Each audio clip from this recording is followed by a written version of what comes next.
2025 সালের ডিসেম্বর থেকে 2026 সালের জুন মাসের মধ্যে একটি অবাধ, সুষ্ঠু ও নিরপেক্ষ নির্বাচন অনুষ্ঠিত হবে এমন প্রত্যাশার কথা জানিয়েছেন প্রধান উপদেষ্টা ডক্টর মোহাম্মদ ইউনূস। তার ভাষায়, এই নির্বাচন হবে দেশের ইতিহাসে সবচেয়ে গ্রহণযোগ্য এবং স্মরণীয় এক ভোটযুদ্ধ। গতকাল আন্তর্জাতিক পর্যবেক্ষক সংস্থা Asian network for free elections এর একটি প্রতিনিধি দল প্রধান উপদেষ্টার সঙ্গে সাক্ষাৎ করলে এ সময় তিনি এই আশাবাদের কথা জানান।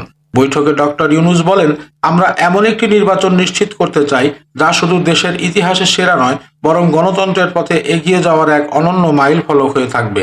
প্রতিনিধিরা এই সাক্ষাতের সুযোগ পেয়ে কৃতজ্ঞতা প্রকাশ করেন এবং বাংলাদেশে স্বচ্ছ ও বিশ্বাসযোগ্য নির্বাচনী পরিবেশ গঠন, সব অংশীজনের সঙ্গে সহযোগিতা অব্যাহত রাখার প্রতিশ্রুতি পুনরায় ব্যক্ত করেন।